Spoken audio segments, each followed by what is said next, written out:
શું કરી લે હું દીકરા પાછા ખેડૂતના દીકરા કોઈથી ખરેખર લાસારી ન હોય બધા રડાઈ નહીં એ પાછળ ભલે તણાઈ જાય આપણે પાછા ઘઉં વાઈ લે હું દીકરા અને તને હું કપડાં લઈ જઈ હું વ્યાજે લઈ આવીને પણ લઈ જઈશ રડવાનું બંધ કર બધા ભલે તણાઈ જાય દીકરા તણાવા દે પાછળ ભલે તણાય અરે દીકરા ખેડૂતનો દીકરા કદાચ પાછળ તણાઈ જાય પણ આ તો ખરેખર સેટેલાઇટ ઉપર દીકરા દેખાતું હોય છે સેટેલાઇટ ઉપર નહીં દેખાતું હોય સરકારને તમારા છોકરા રડે તમારા પાછળ પણ રહી આમ માંડવી દેખાણી હતી તો દીકરા આપણે રેડમાં આપણે અનેકવાર એવું સાંભળ્યું છે કે એક ખેડૂતની વેદના ખેડૂત જ સમજી શકે અને હાલ સોશિયલ મીડિયા પર એક એવો વિડીયો સામે આવ્યો છે અને એ વિડીયો આપણને એક ખેડૂત અને તેના પરિવારની વેદના વિશે વિચારવા મજબૂર કરે છે સમગ્ર બાબતે વિગતે ચર્ચા કરીશું નમસ્કાર હું છું ઉજ્જવલ અને આપ જોઈ રહ્યા છો નિર્ભય ન્યૂઝ ખેડૂતો હાલ ગુજરાતમાં ક્યાં જવું અને શું કરવું એનું ઠેકાણું નથી સરકાર પોતે અસમંજસમાં છે કારણ કે ટેકાના ભાવે ખરીદી વિશે જાહેરાત કરવામાં આવી છે પરંતુ હજી સુધી તંત્ર દ્વારા ખરીદી કરવામાં નથી આવી અને ખેડૂતોના પાકને વરસાદને કારણે પણ મોટા પાયે નુકસાન થયું છે આ બધી સમસ્યાની વચ્ચે કોંગ્રેસ નેતા પાલ આંબલિયાએ એક વિડીયો જાહેર કર્યું છે અને એમાં ખેતરમાં ઊભો પાક પાણીમાં ગરકાવ થતાં એક ખેડૂતની દીકરી એ પાકને જોઈ અને રડે છે અને પોતાના ખેડૂત પિતાને શું કહ્યું પહેલા એ સાંભળીએ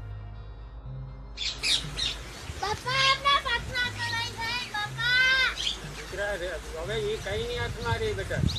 હવે રેડમાં ભલે દીકરા રેડમાં આપણે પાછું કરી લે હું દીકરા પાછા ખેડૂતના દીકરા કોઈથી ખરેખર લાસારી ન હોય બધા રડાઈ નહીં એ પાછળ ભલે તણાઈ જાય આપણે પાછા ઘઉં વાઈ લે હું દીકરા અને તને હું કપડાં લઈ જઈ હું વ્યાજે લઈ આવીને પણ લઈ જઈશ રડવાનું બંધ કર બધા ભલે તણાઈ જાય દીકરા તણાવા દે પાછળ ભલે તણાય અરે દીકરા ખેડૂતનો દીકરા કદાચ પાછળ તણાઈ જાય પણ આ તો ખરેખર સેટેલાઇટ ઉપર દીકરા દેખાતું હોય છે સેટેલાઇટ ઉપર નહીં દેખાતું હોય સરકારને તમારા છોકરા રડે તમારા પાછળ પણ રહી આમ માંડવી દેખાણી હતી તો દીકરા આપણે રેડમાં હાલો વાંધો નહીં ભલે કંઈ નથી કરવું ભલે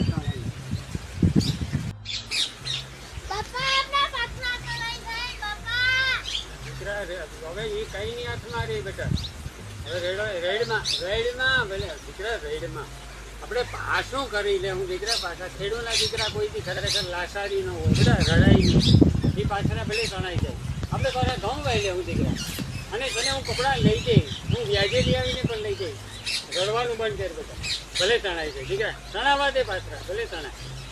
અરે દીકરા ખેડૂતનો દીકરા કદાચ પાછળ તણાઈ જાય પણ આ તો ખરેખર સેટેલાઇટ ઉપર દીકરા દેખાતું હોય છે સેટેલાઇટ ઉપર નહીં દેખાતું હોય સરકારને તમારા છોકરા રડે તમારા પાછળ પણ રહી આમ માંડવી દેખાણી હતી તો દીકરા આપણે રેડમાં હાલો વાંધો નહીં ભલે કંઈ નથી કરવું ભલે આ દ્રશ્યો જોઈ અને સાંભળી આપણને હાલની ખેડૂતોની ગુજરાતમાં પરિસ્થિતિ વિશે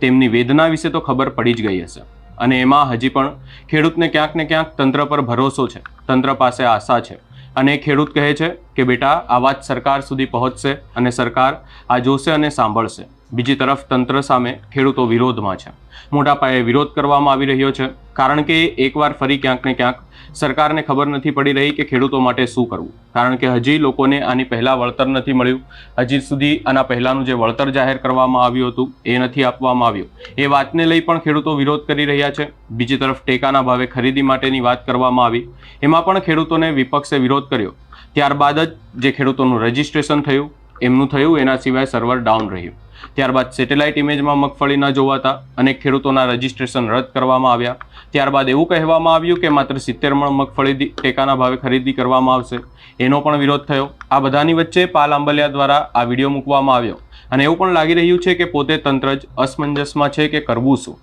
સમગ્ર બાબતે આપનો શું અભિપ્રાય છે એ અમને કમેન્ટ કરી જરૂર જણાવશો અમારી ચેનલ નિર્ભય ન્યૂઝને લાઇક શેર સબસ્ક્રાઇબ કરવાનું ભૂલશો નહીં